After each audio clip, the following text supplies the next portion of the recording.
Hello friends, आज का news paper देख लेते हैं। That is 10th of November 2016। First article, Trump America के नए राष्ट्रपति चुने गए, उससे रिलेटेड है। इसमें कुछ डाटा दिया है कि किस तरीके से उनका वोटिंग पैटर्न रहा है। तो वाइट्स का वोट जो है ट्रंप को ज़्यादा मिले हैं, ब्लैक्स के कम मिले हैं। ब्लैक्स का वोट परसेंट हिलेरी को ज़्यादा रहा है। नेक्स्ट, ब्लू कॉलर्ड जॉब वाले लोग हैं, उनके वोट्स ज़्यादा मिले हैं ट्रंप को। नेक्स्ट, कि मुस्लिम्स के लिए इन्होंने बात की थी कि मुस्लिम्स की एंट्री बैन कर देंगे। दूसरा, मैक्सिको और मुस्लिम दो, मैक्सिको के साथ दीवार खड़ी कर देंगे। तो इन सब चीज़ों का भी इन्हें फ़ायदा मिला है। कल एक आर्टिकल हमने देखा था जिसमें कोरिलेट किया गया था इकोनॉमी को पॉलिटिकल एंड सोशल चीज़ों के साथ। तो इस आर्टिकल में, रिजल्ट से पहले का ही आर्टिकल था, उस आर्टिकल में था कि अमेरिका में जो वाइट्स हैं, वाइट्स की पुरानी जनरेशन नई जनरेशन की तुलना में ज़्यादा बेटर तरीके से रहती थी, ऐसा नई जनरेशन को लगता है, वाइट जनरेशन को। क्यों? क्योंकि वाइट ब्लैक काफ़ी डिफरेंसेस थे, और उसके बाद अभी की जनरेशन को लगता है कि ब्लैक्स ने उनकी जॉब खा ली हैं और ब्लैक्स उनके इक्वल आज खड़े हैं, तो उनके रिसोर्सेज पे अधिकार जमा रहे हैं। तो उस तरीके से उनमें एक एंटी ब्लैक सेंटिमेंट्स थे जिनका फ़ायदा ट्रंप को मिला, ट्रंप ने उनका फ़ायदा उठाया। एंटी मैक्सिको जो इनके सेंटिमेंट्स है, उनका फ़ायदा उठाया। एंटी जो टेररिज्म के लिए युद्ध, वॉर ऑन टेररिज्म हुआ था, उससे जो बहुत सारी इनकी इकोनॉमी डाउन हुई है, लोगों की पर कैपिटा इनकम ये भी डाउन हुई है। परसेंटेज में वहाँ पे, जैसे फॉर एन एग्जांपल 50% को पहले लगता था कि वो अपर मिडिल क्लास में आते हैं, तो अभी वो लगभग 10% से रिड्यूस होके 40% तक आ गए। ये जस्ट एक एग्जांपल है, रिडक्शन लगभग 10% का ही है, कि इतने लोगों को अब लगता है कि वो अपर मिडिल क्लास से निकल के मिडिल क्लास में आ गए हैं। तो इन सब चीज़ों का फ़र्क पड़ा जो ट्रंप को इतने ज़्यादा वोट्स मिले, और वो 279 इतनी सीट्स इसमें मिली हैं, इनको इतने वोट्स मिले। और साथ ही जो अपर हाउस है, अपर हाउस में भी और लोअर हाउस दोनों में रिपब्लिकन की जीत हुई है। तो ऐसा जनरली नहीं होता है यूएसए में। यूएसए में जनरली ऐसा कहा जाता है कि वहाँ की पब्लिक इतनी समझदार है कि अपर हाउस और लोअर हाउस में दोनों में अलग अलग मेजोरिटी रखती हैं वो, रिपब्लिकन और डेमोक्रेट की। किसी में जो भी दूसरी, एक में यदि रिपब्लिकन है, दूसरे में डेमोक्रेट, ताकि चेक एंड बैलेंस बना रहे। लेकिन अभी एक ये वेव का मान सकते हैं हम कि ये स्वीप कर दिया है इन्होंने तीनों जगह। तो अब इसमें एक इम्पोर्टेंट चीज़ जो हमारे, एक दो चीज़ें हमारे काम की जैसे हुए, तो वो है कि एक तो ग्लोबलाइजेशन। ये ग्लोबलाइजेशन यूएसए और यूरोप, इनका इनके ही थॉट्स थे ग्लोबलाइजेशन के। तो ग्लोबलाइजेशन जब तक इनके फायदे के लिए चल रहा था तब तक ठीक था, लेकिन अभी ग्लोबलाइजेशन के इनको नुकसान होने लग गए हैं। तो यूएसए और यूके दोनों का हम देखें, और यूरोपियन कंट्रीज अदर जो हैं, उन तीनों का हम देखें, तो यूएसए में अभी ट्रंप का जीतना ये एंटी इमिग्रेंट सेंटीमेंट्स जो हैं लोगों के, उसको दिखाता है। यूएसए के लोग भी ये समझते हैं, ये सोचते हैं कि उनकी जॉब्स इंडियंस या चाइनीज या और एशियन लोग या फिर अदर वर्ल्ड के लोग हैं, उन्होंने उनकी जॉब्स छीन ली हैं, उनका पैसा वो लोग कमा रहे हैं। सेम चीज यूके में हुई है। यूके में भी इलेक्शन जीता गया है, तो इमिग्रेंट्स, एंटी इमिग्रेंट्स का उनका नारा था, और अभी भी जो पीएम आई थी वहाँ की, थेरेसा मे, उनका भी उन्होंने नारा अपना यही दिया था, उसी के बेसिस पे जीती हैं। और अभी भी जो मोड 4 की हम बात करते हैं, तो वो मोड 4 के लिए उन्होंने अभी हाँ नहीं की थी। ईयू में जब रिफ्यूजी क्राइसिस चल रहे थे, तो सारी कंट्रीज रिफ्यूजीज को एक्सेप्ट करने से मना करने लग गई थी। तो ये सारी चीजें शो करती हैं कि they do not want globalisation on the cost of cutting down their resources, their jobs, their money. वो पहले ग्लोबलाइजेशन चाहते थे, उसका रीजन था कि वो अपनी जो प्रोडक्ट्स बनाते हैं, मैन्युफैक्चर करते हैं, उन सबको ग्लोबली बेच सकें और उससे फ़ायदा उठा सकें। तो इस तरह की मेंटेलिटी इससे निकल के आ रही है, सामने आ रही है। नेक्स्ट आर्टिकल देखते हैं। 500 और 1000 के नोट बंद करने से रिलेटेड है। हम ऑलरेडी कई चीज़ें इसके बारे में कल देख चुके हैं। And sorry for one thing, कल एक गलती मैंने की थी कि 2000 के नोट पे एक र्यूमर है, आज वो न्यूज़पेपर में भी आ गया है और टीवी चैनल्स पे भी दिखाया गया है। लेकिन कल जब वीडियो मैंने रिकॉर्ड किया था तो सुबह 5 बजे करीब रिकॉर्ड किया था, तब तक कोई ऐसी न्यूज़ नहीं थी टीवी पे या न्यूज़पेपर्स में कि ये ऑथेंटिक है या फिर फेक है। तो वो जो फेसबुक पे सारी चीज़ें आ रही थी या व्हाट्सएप पे आ रही थी, उन्हीं के हिसाब से मैंने भी वो बताया था कि इन पे चिप्स लगी होंगी 2000 के नोट्स पे। तो मैंने उसको ये नहीं बोला था कि ये ऑथेंटिक न्यूज़ है या नहीं है, बस ये बोला था कि यदि ऐसा है तो इट इज़ गुड, लेकिन वो नहीं है, वो एक र्यूमर है कि उन पे कोई चिप्स नहीं होंगी, जैसे कि हिंदू ने आगे दिया भी है, आगे हम देख लेंगे कि वो एक जस्ट र्यूमर है और ऐसा कुछ नहीं है। सो ये 100 और 1000 रुपी नोट के बारे में हम ऑलरेडी काफ़ी बातें कर चुके हैं, तो इस आर्टिकल में भी ऐसी ही बातें हैं, लाइक कि क्या क्या बातें की गई हैं कि मैट्रिसेस के नीचे लोग जो पैसे छुपा के रखते हैं, करप्ट ऑफिशियल्स, करप्शन होता है, कैश में पैसे लेते हैं, ब्राइबरी लेते हैं और फिर वो यूज में उन्हें ले नहीं पाते, बैंक्स में जमा नहीं करवा पाते हैं, तो घरों में छुपा के रखते हैं मैट्रिसेस के नीचे या फिर गड्ढे खोद के या तिजोरी में जैसे भी, तो उनको वो पैसा बाहर आ जाएगा, वो ब्लैक मनी बाहर आ जाएगी, इस तरह की चीजें। नेक्स्ट की इसकी वजह से इन्फ्लेशन क्रिएट होती थी कि मनी अनअकाउंटेड मनी है तो उससे लोग खरीदेंगे, क्योंकि उसे बैंक में जमा नहीं करवा सकते तो मैक्सिमम चीजें ही खरीदी जाएंगी, तो वो इन्फ्लेशन बढ़ाता है, महंगाई बढ़ाता है, तो वो खत्म हो पाएगा। टेररिज्म फंडिंग होती थी, इससे वो खत्म हो पाएगी। पॉलिटिकल गेन के लिए फंडिंग की जाती थी जैसे इलेक्शंस में, उनमें तो वो उस पर कंट्रोल किया जाएगा।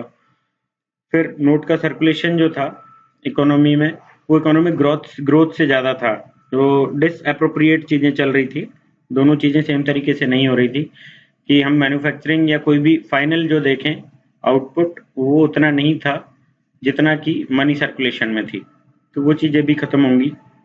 अब इस पे कुछ जो इसका क्रिटिसिज्म किया गया है कि सडन डिसीजन लिया गया है, तो ये एक हार्ड डिसीजन है और लोगों को डेली एक्सपेंडिचर के लिए पैसे नहीं है और प्रॉब्लम्स फेस करनी पड़ रही हैं, तो ऐसे डिसीजन सडन ही लिए जा सकते हैं, तभी पॉसिबल है कि इनके कुछ फायदे हों।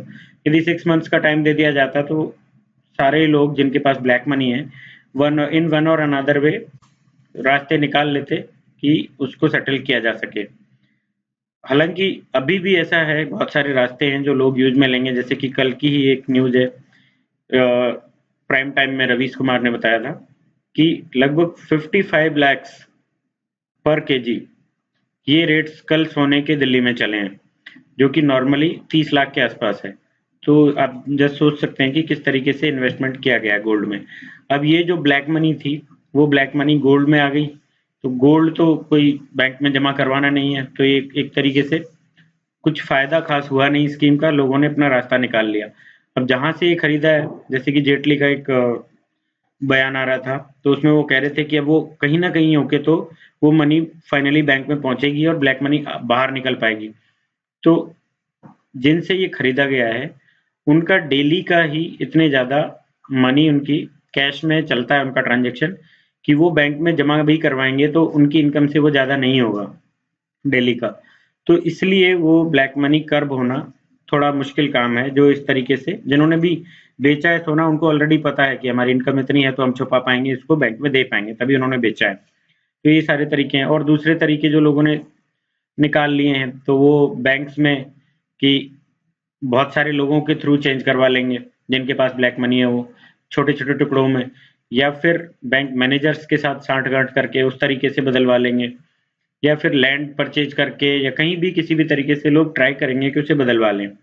तो चांसेज, ये क्रिटिसाइज कर रहे हैं लोग इस तरीके से कि चांसेज आर वेरी रेयर कि ये ब्लैक मनी बाहर निकल पाए, क्योंकि 1978 के आसपास भी एक बार ये बंद किया गया था, और उससे पहले भी आई थिंक एक बार और बंद किया गया है। पुराने नोट्स, जो बड़े नोट्स हैं 500 या जो भी चलते थे उस टाइम पे, तो उस टाइम पे आउटपुट बहुत अच्छा नहीं रहा था, तो इसलिए भी उसे क्रिटिसाइज किया जा रहा है। तो लेकिन यहाँ पे जेटली का कहना है कि उस टाइम पे 500 और 1000 के जैसे अभी नोट सर्कुलेशन में, तो ये ओवरऑल मनी सर्कुलेशन का, करेंसी सर्कुलेशन का लगभग 80% है, 70 to 80% कुछ डाटा है, तो उतना है। उस टाइम पे ये बहुत कम था बड़े नोटों का, तो उस टाइम पे कम होने की वजह से वो योजना फेल हुई थी, स्कीम फेल हुई थी। लेकिन अभी चूंकि ये बड़े नोट ही ज्यादा सर्कुलेशन में है, तो इन नोट्स को बाहर आना ही पड़ेगा और ये सक्सेसफुल होगी। तो लेट्स सी क्या होता है, ये टाइम डिपेंडेंट है, चीजें देखते हैं आगे क्या होता है। बाकी कुछ और चीज़ें इसमें दी हैं कि ब्लैक मनी के लिए क्या-क्या और स्कीम्स चलाई गई थी। तो फॉरेन असेट्स के लिए चलाई गई थी एक, अभी थोड़े दिन पहले। दूसरा कि ब्लैक को व्हाइट करने के लिए इंडिया में भी कि 15% आप इस पे पेनल्टी दीजिए, 30% टैक्स लगेगा और आपका ब्लैक व्हाइट में बदल जाएगा। तो 2 ये और तीसरी अब ये आ गई। तो ये सारे काम किए गए हैं। 2014 इलेक्शन के टाइम पे वादे किए थे एनडीए गवर्नमेंट ने, तो ये सब उसी के चलते ये सब काम किए गए हैं। और इसका कितना फायदा होता है नहीं होता है, लेकिन फिर भी स्टेप अच्छा स्टेप है। सेकंड की क्रिटिसाइज और कैसे किया गया है कि जिनके पास आइडेंटिटी कार्ड्स नहीं हैं, गरीब लोग हैं जिनके पास ना बैंक अकाउंट है ना आई कार्ड है, उन लोगों को दिक्कत होगी कि वो किस तरीके से चेंज करवा पाएंगे। तो बैंक अकाउंट नहीं है तो उसमें जमा नहीं करवा सकते, आई कार्ड्स नहीं है तो चेंज भी नहीं करवा सकते, तो उनको प्रॉब्लम होगी। ओल्ड पीपल जो नहीं जा सकते बैंक जाने में, उनको प्रॉब्लम होती है, उनको प्रॉब्लम होगी। नेक्स्ट की मैरिजेज जिनकी हैं यहाँ पे भी, तो वो ना तो कुछ खरीद पा रहे हैं ना कुछ कहीं से पैसा अरेंज कर पा रहे हैं, तो उनको भी प्रॉब्लम्स होंगी। तो ये शॉर्ट टर्म प्रॉब्लम्स हो रही हैं इससे। तो क्रिटिसाइज करने वालों का ये कहना है कि इसको थोड़ा टाइम पीरियड इसमें देना चाहिए था ताकि लोग कुछ अरेंज कर पाते अपनी इमीडिएट ज़रूरतों के लिए। लेकिन साथ ही गवर्नमेंट का कहना है कि डेली खर्चे के लिए इनफ है, जो हमने 2000 और 4000 की कैप रखी है, दैट इज़ इनफ। फिर और क्रिटिसिज्म की बेनामी प्रॉपर्टी जो है, उसमें लोगों ने बहुत अपनी ब्लैक मनी, जैसे रियल एस्टेट का, रियल एस्टेट में लोगों ने अपनी ब्लैक मनी लगाई हुई है, तो वो तो इससे बाहर आएगी नहीं। नेक्स्ट गोल्ड वगैरह जो खरीदा हुआ है वो भी बाहर नहीं आएगा। तो सिर्फ जो करेंसी की फॉर्म में किसी ने रखा हुआ है तो वो बाहर निकलेगा, और उसके लिए भी हजारों रास्ते लोगों ने ढूंढ लिए हैं कि किस तरीके से उसको सेटल किया जाए। तो इसका कुछ बहुत ज़्यादा फायदा होगा नहीं। और जैसा कि कल हमने देखा था कि लगभग 12,000 करोड़, तो अभी और इसको और ज़्यादा डाटा बता रहे हैं कि लगभग 20,000 करोड़ तक करेंसी को दोबारा प्रिंट करने में लग जाएगा। तो इतनी ब्लैक मनी इससे आ पाएगी नहीं आ पाएगी, कितना प्रॉब्लम्स हो रही हैं, उसके बदले में क्या निकल पाएगा, तो इस तरीके के कयास लोग लगा रहे हैं। तो बेनामी प्रॉपर्टी के लिए फिर एक इन्होंने वो दिया है सजेशन कि डिजिटल रिकॉर्ड्स लैंड के हों तो वो बेटर रहेगा, तभी जाके वो कर्व की जा सकती हैं कि प्रॉपर्टीज किसके नाम है और किसके नाम नहीं है। नेक्स्ट इन्होंने कहा कि फिर एडमिनिस्ट्रेटिव और इलेक्टोरल रिफॉर्म्स जरूरी हैं, दोनों चीजें एक साथ हों तभी जाके चीजें सुधर सकती हैं, ब्लैक मनी कर्व की जा सकती है, सिर्फ इस मूव से इनफ नहीं है। फिर नेक्स्ट आर्टिकल हम देखते हैं। ये आर्टिकल फिर डोनाल्ड ट्रंप से रिलेटेड है। सो ट्रंप की जीत और ट्रंप की पॉलिसीज क्या होंगी फ्यूचर में, उन सबसे रिलेटेड आर्टिकल है। बहुत ज़्यादा काम का नहीं है। क्यों? क्योंकि अभी क्या पॉलिसीज होंगी ये सिर्फ उनकी सोच पे डिपेंड करता है, ऐसा नहीं है। बाकी लोग भी एक सिस्टम में काम करते हैं, तो सिस्टम ओवरऑल जब मिलके काम करता है तो उससे एक निकल के आता है कि किस तरीके की पॉलिसीज बनेंगी। ट्रंप की सोच हम इलेक्शन की कैंपेन में काफ़ी देख चुके हैं कि मिडिल ईस्ट, इसमें ये नहीं चाहते कि अमेरिका का इन्वॉल्वमेंट रहे, तो वो पॉलिसी ये चाहेंगे कि उसी टाइप की बने कि जो वॉर में इनका खर्चा होता है बहुत ज़्यादा वो ना हो। और बाकी जगह की एशिया में इंडिया चाइना से क्या रिलेशंस होंगे, तो इंडिया चाइना दोनों के ही बहुत सारे इमिग्रेंट्स हैं। इमिग्रेंट्स के लिए H1B ये वीज़ा है, तो इसके लिए ऑलरेडी ट्रंप एक बिजनेसमैन है, तो इनके कैंपेन में इमिग्रेंट्स, एंटी इमिग्रेंट्स इनके सेंटिमेंट्स दिखे हैं, इन्होंने इसी बेसिस पे वोट्स इनको मिले हैं। तो एशिया में ये चाहेंगे कि इंडिया की पावर बढ़े और चाइना को काउंटर बैलेंस किया जाए। तो इस टाइप की चीज़ें हैं इस आर्टिकल में। और नेक्स्ट भी आर्टिकल है, ये अमेरिका कैसा होगा ट्रंप का, इमेजिनिंग ट्रंप्स अमेरिका। तो ये सिर्फ एक अंदाजे लोग लगा रहे हैं आर्टिकल्स में कि किस किस तरीके से इनकी सोच और किस किस तरीके से क्या क्या बदलाव आएगा। तो वो बदलाव डिपेंड करता है पूरे सिस्टम पे, सिर्फ इनकी सोच से काम चल जाएगा ऐसा नहीं है। क्योंकि बराक ओबामा भी जब आए थे तो उनकी भी सोच यही थी कि हम मिडिल ईस्ट में जो अमेरिकन आर्मी जाती है और वहाँ पे इतने खर्चे होते हैं, वॉर ऑन टेरर पे खर्चा किया गया था, तो वो सब नहीं होना चाहिए। उसकी वजह से इकोनॉमी बहुत डाउन हुई थी, लेकिन वो कुछ कर नहीं पाए। और अफगानिस्तान से हालांकि उन्होंने कोशिश की निकालने की, बट स्टिल बहुत ज़्यादा कुछ वो नहीं कर पाए। और सीरिया में ISIS के खिलाफ अभी भी वो इन्वॉल्व है वहाँ पे। तो आउटपुट्स क्या निकल के आते हैं, आउटकम्स क्या निकल के आते हैं, वो इनसे डिफरेंट हो सकते हैं। और डायरेक्ट कोई क्वेश्चन ऐसा बने, ऐसी भी कोई मुझे उम्मीद नहीं है कि यूपीएससी ऐसा कोई क्वेश्चन पूछे कि यूएसए की क्या फॉरेन पॉलिसी होगी, क्या चेंजेस आएंगे। बस इंडिया पे क्या इफेक्ट पड़ेंगे थोड़ा सा देखें तो उसमें वही है H1B, ये वीजा प्लस हमारी जो कंपनीज हैं, जो कि लोग आईटी सेक्टर की हमारी कंपनीज मोड 4 से लोगों को भेजते हैं ट्रेनिंग के लिए या फिर ऑन जॉब इनको भेजा जाता है कुछ दिनों के लिए, तो वो सब मुश्किल हो जाएगा। ट्रांसफर पॉलिसी जो है इनकी वो थोड़ा मुश्किल हो जाएगा। तो ये सब चीजें देखने वाली हैं कि क्या होता है। बाकी फिर और नेक्स्ट आर्टिकल, ये आर्टिकल अगेन वही है पॉल्यूशन से रिलेटेड, ये भी हम बहुत बार देख चुके हैं। तो नेक्स्ट देखते हैं। ये फिर पूरा न्यूज़पेपर ऑलमोस्ट ट्रम्प और इसी से भरा हुआ है 500,000 से। तो इसमें ये अभी हमने देखा working class white made the difference, तो हमने अभी बात की कि ब्लू कलर जॉब वाले जो लोग हैं उनकी वजह से जीत हुई है, उनके परसेंट वोट ज़्यादा है। दूसरा वाइट लोगों के वोट इनको ज़्यादा है ब्लैक्स की बजाय, ये भी हमने बात की, तो ये वही चीज़ें हैं। ट्रम्प की क्या क्या चीज़ें होंगी, किस तरीके से इनको वोट्स मिले, वो है चाइना पॉलिसी विल बी की टू इंडियाज इंटरेस्ट। तो ये यूएसए की H1B पॉलिसी, H1B जो वीजा है इसके बारे में क्या प्रॉब्लम्स होंगी, क्या है इनके, क्या इरादे, क्या नेक्स्ट वो रहते हैं, वो सब चीजें हैं। दोनों के इंटरेस्ट इसी में है। तो देखते हैं इनको क्या निकल के आता है। फिर आगे ट्रम्प, ये चीज भी अभी हमने देखी कि ब्रेग्जिट और ट्रम्प की जो विन है इसमें क्या कॉमन था, तो इसमें वही इमिग्रेंट वाला मुद्दा कॉमन था, ये हम ऑलरेडी देख चुके हैं। रसिया की पुतिन खुश है, क्यों? क्योंकि ये नहीं चाहते कि कोल्ड वॉर का एरा वापस आए। ये बिजनेसमैन है, बिजनेस ही मेन मुद्दा रहेगा इनका, ऐसा लोगों का सोचना है। और ये किसी भी तरीके की कोई ऐसी एक्टिविटीज आर्मी वाली उनमें नहीं पड़ना चाहेंगे, ऐसा लोगों का सोचना है। तो इसलिए पुतिन खुश हैं कि रिलेशंस रशिया के साथ सुधरेंगे।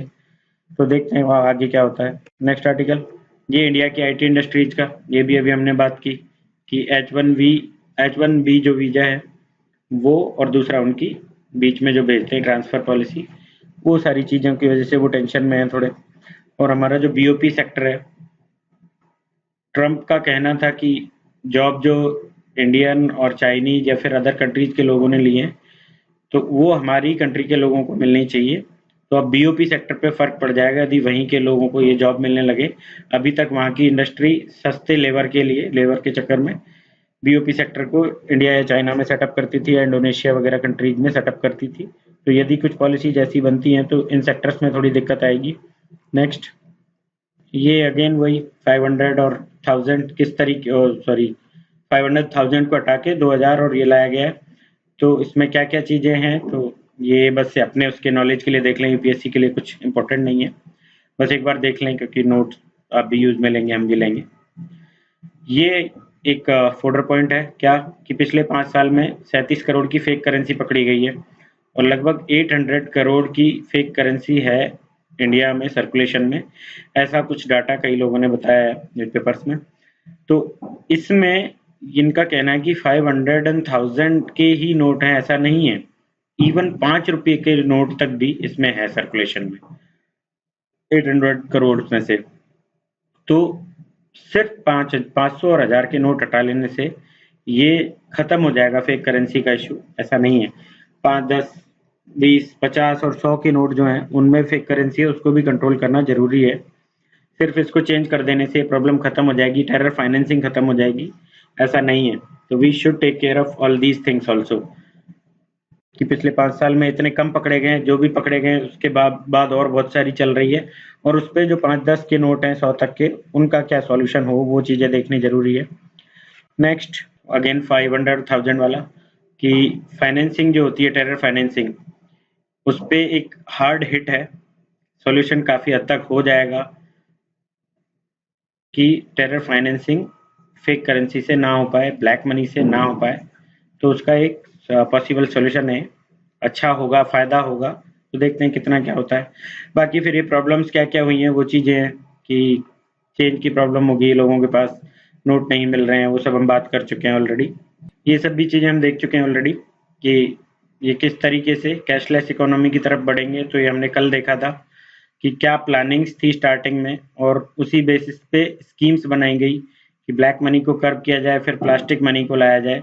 तो ये एक बड़ा स्टेप है प्लास्टिक मनी लाने में कि ब्लैक मनी कर्व हो जाएगी, तो अब लोगों के पास जो वाइट मनी है तो व्हाइट मनी के लिए तो वो प्लास्टिक मनी भी यूज में लेंगे। ब्लैक मनी को ही कैश में डील करते थे ब्लैक मनी के थ्रू, तो वो सब खत्म हो जाएगा। तो it is a good step, it is a big step. Next ये फाइन, ये तो सिर्फ इंफॉर्मेशन है कि कोई भी यदि ज़्यादा पैसा रिटर्न करता है तो 200% फाइन होगा, प्लस टैक्स जो 30% उस पर बनता है। तो वो सब लेने के बाद अभी तक क्या था, 30% प्लस 15% फाइन था, तो ये 200% हो जाएगा फाइन का। तो इस तरीके से वो अभी भी एक्सचेंज हो पाएगा मनी, और मार्च 2017 तक रिजर्व बैंक में जाके भी करवाया जा सकता है। बस इनकम टैक्स की उसमें आप आ जाएंगे और आपको फॉर्म्स वगैरह भर के देने होंगे।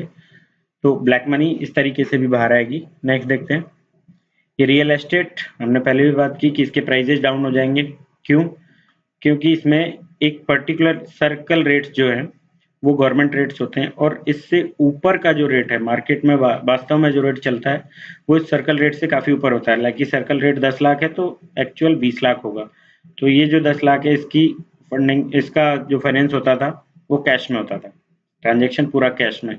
तो ये जनरली ब्लैक मनी होती थी। तो ईमानदार लोग ये खरीद नहीं पाते थे क्योंकि 80-90% तक ही बैंक फाइनेंस करता है। तो 20 लाख की प्रॉपर्टी पे बैंक फाइनेंस कितना करेगा, 10 लाख के हिसाब से, यानी कि 8-9 लाख। अब उसको 10-11 लाख कैश लेके आना है, जो कि पॉसिबल नहीं है इतना इजीली इंतजाम करना, तो वो मुश्किल होता था ईमानदार लोगों के लिए खरीदना। तो अब ये थोड़ा इजी हो जाएगा। तो ये भी हम ऑलरेडी बात कर चुके हैं, ये सारी चीज़ें हम ऑलरेडी बात कर चुके हैं। फिर और देखते हैं। ओके, आज यही इंपॉर्टेंट आर्टिकल्स हैं। So thank you very much. और कल के लिए सॉरी अगेन कि वो ऑथेंटिक न्यूज़ नहीं थी, लेकिन सुबह 5 बजे तक जो चल रहा था, सब कुछ इधर उधर से आ रहा था, वो सारी इन्फॉर्मेशन मैंने कलेक्ट करके वो बताई थी। And still I use the words कि यदि ऐसा है तो अच्छी बात है। So sorry again and thank you.